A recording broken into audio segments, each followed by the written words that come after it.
seetal.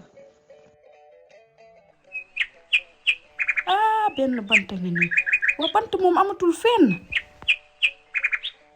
ah ñeenti junni moom laay dépensé reer man mi nga xam ni juróom benn junni laa doon dépensé Modou teggi na aas. waa Modou noo gisee sama añ bi nag ah xanaa nag moom tey di nga kontaan moom parce que moom da nga nekk yow boo lekkee da nga bëgg a dessert teg ci sa ataaya teg ci sa jus